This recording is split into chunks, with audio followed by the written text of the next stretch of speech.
Happy independence day to each and every one of you. And आज इस video के जरिए मैं किसी भी तरह का अटेंशन नहीं लेना चाहता हूँ, ना ही किसी को मैं पर्सनल अटैक या हेट करना चाहता हूँ। बस एक छोटी सी रिक्वेस्ट है इस वीडियो में, तो इस वीडियो को एंड तक जरूर देखना। ये वीडियो कुछ लोगों के लिए थोड़ा सा मीन या डिसरिस्पेक्टफुल हो सकता है, बट इस वीडियो से मैं किसी को भी किसी भी तरह से हार्म या फिर हेट करना नहीं चाहता हूँ। एंड ना ही ये वीडियो किसी एक पर्टिकुलर पर्सन को पॉइंट आउट करके बनाई गई है। मैं जब अपना कोई वीडियो बनाता हूँ तो मैं उस वीडियो से कोई ना कोई एक्सपेक्टेशंस रखता हूँ। फॉर एग्जांपल, ये वीडियो इतना व्यू सेट करेगा या फिर इस वीडियो पे इतने लाइक्स आएंगे एंड ऑल दैट स्टफ। लेकिन इस वीडियो से मेरे को कोई एक्सपेक्टेशंस नहीं है। All I want is you the one watching this video to watch it till the end. Internet पे बहुत टाइम से एक वीडियो वायरल हो रहा है जहां पर this particular girl is slapping an innocent cab driver in the middle of the road 22 times. Majority of the people watching this video know what's happening right here, but there is a part of my audience जिनको कोई idea नहीं कि क्या चल रहा है। सो एक overview दे देता हूँ। तो ये सीसीटीवी फुटेज लखनऊ के एक सिग्नल का है जहाँ पर गाड़ियाँ बड़ी स्पीड में चल रही है एंड ऐसे में किसी भी पेडेस्ट्रियन को रोड नहीं क्रॉस करना चाहिए, but this particular girl just goes and crosses the road as if there is nothing out there, जिसकी वजह से उसका एक बस के साथ में जस्ट एक्सीडेंट होते होते बच गया। एंड वो चलते चलते एक पॉइंट के ऊपर आके सडनली रुक जाती है। यस, वो जस्ट रुक जाती है एंड वहां पर एक कैब स्पीड में आ रही होती है, बट लकीली कैब ड्राइवर ने ब्रेक्स दबा दिए। आई रिपीट, कैब ड्राइवर ने ब्रेक्स दबा दिए। The cab didn't even touch her, but still उस लड़की ने उस कैब ड्राइवर का 25,000 का फोन तोड़ दिया, जो कि उसका था भी नहीं।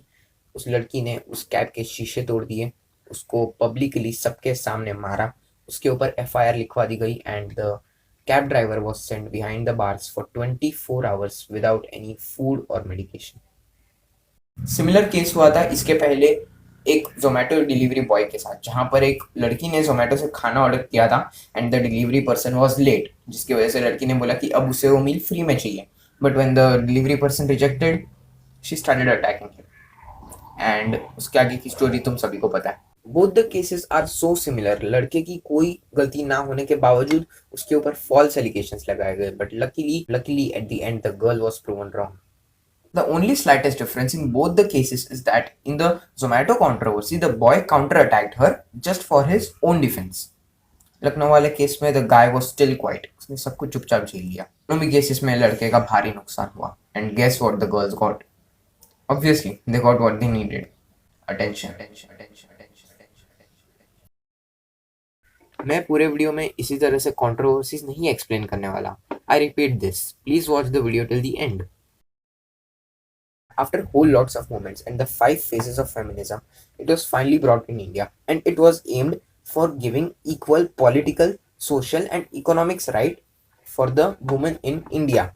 I repeat it, equal economic, political and social rights for the women in India. And this is how we're misusing it. These people risk their lives for the women in India, but who cares about them and their sacrifices? It's not even complete 100 years of independence in our country and ऐसा लगता है फिर से movements करने पड़ेंगे for the equality. It's not like सिर्फ लड़कों के साथ में इक्वालिटी का और यू कैन से फेमिनिज्म का मिसयूज हो रहा है, क्योंकि इंडिया में रेप केसेस कम नहीं है। We are living in a country जहाँ पर एक लड़की के रेप केस को सॉल्व करके उसके फैमिली को जस्टिस दिलाने में 7 साल लग गए। अब इतना वीडियो देख के ये मत स्पैम करने लग जाना कि मैं बस इंडिया की बुराई कर रहा हूँ। नहीं, I am proud of our country India. I am proud of our country India and the girls living here. I am proud of our country and the people living here, because there are people out there, there are super heroes out there जो कि दूसरों के cause के लिए खुद की परवाह नहीं करते। There are NGOs out there जो कि पर्सनल सेविंग से बनाए गए हैं। People spend their personal savings to help the ones जिनको वो पहचानते भी नहीं। ऐसे पता नहीं कितने बड़े बड़े सुपर हीरोज होंगे जो कि समाज के सामने नहीं आते, बट लोगों के लिए कितना कुछ करते हैं। Huge respect for these guys and also for the ones जो कि ओलंपिक्स में इंडिया को रिप्रेजेंट करते हैं एंड मेडल जीत के आते हैं। That's what you call true feminism. But now tell me one thing, Olympic games से पहले क्या तुम इनमें से किसी को भी पहचानते थे? मैं इस साल के ओलंपिक्स की बात नहीं कर रहा हूँ, जब ये गेम्स नेशनल लेवल पे खेली जा रही थी, जब यही प्लेयर्स इंटरनेशनल लेवल पे नहीं नेशनल लेवल पे खेल रहे थे। क्या तुम इनमें से किसी भी स्पोर्ट्स पर्सन को जानते थे? नीरज चोपड़ा ने जब तक हमारी कंट्री के लिए गोल्ड नहीं लाया, क्या तब तक उसकी किसी ने परवाह की? We live in a country जहाँ पर एक स्पोर्ट्स पर्सन की इंपॉर्टेंस तब बढ़ती है जब वो कोई मेडल लाता है, क्योंकि उसके पहले अगर वो इंसान तुम्हारे बगल में से भी निकल जाए तुम्हें पता नहीं चलेगा। अब कमेंट्स में ये मत लिखना कि हम क्रिकेटर्स की रिस्पेक्ट करते हैं, दे आर ओवररेटेड। थोड़े टाइम पहले तक जिसको अटेंशन देना चाहिए था हम उसको इग्नोर कर रहे थे, और जिसको नहीं चाहिए उसकी बेटी का फेस रिवील देखने में बिजी थे। इंडिया एक ऐसी कंट्री है जहाँ पर अगर हमें खुद के आर्मी ऑफिसर्स को विश करना हो तो उस दिन अलग से फेस्टिवल रखना पड़ता है, क्योंकि 15 अगस्त, 15 जनवरी और 26 जनवरी के अलावा हमें अपने आर्मी ऑफिसर्स की याद कभी नहीं आती। जमीन की गहराइयों से लेकर आसमान की ऊंचाइयों तक Indian army, Indian navy, Indian air force चौबीसों घंटे लगे रहते हैं देश के और हमारी सुरक्षा करने के लिए। एंड अब तुम एक आर्मी ऑफिसर के पर्सपेक्टिव से सोचो कि तुम चौबीसों घंटे 2-2 दिन तक अपनी शिफ्ट के ऊपर लगे हो, एंड तुम जब फाइनली वापस आते हो अपने शिफ्ट से, जब तुम देखते हो कि देश में ये सब चल रहा है, तो उस आर्मी ऑफिसर के ऊपर क्या बीतेगी। जिस देश के लोगों को बचाने के लिए वो लोग अपनी नींद, आराम सब सब कुर्बान करके बॉर्डर के ऊपर लगे रहते हैं, उधर अपनी वॉर्स चालू रहती है, फाइटिंग चालू रहती है, एंड देश में ये सब होता रहता है। ऐसे में तो रिस्पेक्ट और याद करना दूर की बात है, हम इन्हें किस हद तक डिमोटिवेट कर देते होंगे, यही सोचने वाली बात रह जाती है। सोचो जब कोई किसान खुद भूखा रहकर हमारे लिए खेती करता हो, एंड जब उसे पता चले कि एक खाने की चीज को फ्री में पाने के लिए कोई इंसान कितना नीचे गिर सकता है, तब उस किसान पे क्या बीतेगी। सोचो किसी डॉक्टर पे क्या बीती होगी जब वो 12-12 घंटों तक पीपी किट पहन के अपने पेशेंट्स की ट्रीटमेंट कर रहा। कोई पेशेंट है जो मुश्किल से किसी बीमारी से बाहर निकला होगा, कोई पेशेंट है जिसकी कंडीशन इतनी सीवियर है कि उसको बचाने के चांसेस शायद से 40% से भी कम हो, कोई पेशेंट है जो कि बच सकता था बट स्टिल ही और शी पास आउट। ऐसे मोमेंट्स पे एज अ डॉक्टर उनको कितना गिल्ट फील होता होगा। फिर जब वही डॉक्टर अपनी शिफ्ट खत्म करके बाहर निकलता है अपने परिवार वालों से मिलने के लिए, एंड जब वो बाहर निकल के खुली हवा में सांस लेता है, एंड जब वो देखता है कि आधे लोगों ने मास्क ही नहीं पहना and they just don't care whether anyone is alive और डेड, तो उस डॉक्टर पे क्या बीतती होगी। ये लोग हमारे लिए अपनी जान देने को हाजिर हैं, and what are we giving them in return? Disrespect. जिस दौरान श्रीदेवी जी की मौत हुई थी ना, उसी टाइम पीरियड के आसपास इंडिया पाकिस्तान के बॉर्डर पे एक छोटा सा गांव था, वहां पर पाकिस्तानी आर्मी ने हमला कर दिया था। उसको डिफेंड करने में इंडिया का एक सोल्जर शहीद हो गया था, मगर किसी न्यूज़ चैनल ने उस चीज़ को कवर नहीं किया, क्योंकि न्यूज़ वालों के हिसाब से किसी बाटम में मरने वाले इंसान की जान सोल्जर की जान से ज़्यादा इम्पोर्टेंट है। We live in a country जहाँ पर किसानों को महीनों तक प्रोटेस्ट करने के बावजूद उनके राइट्स नहीं मिलते और डॉक्टर्स का रेप होता है।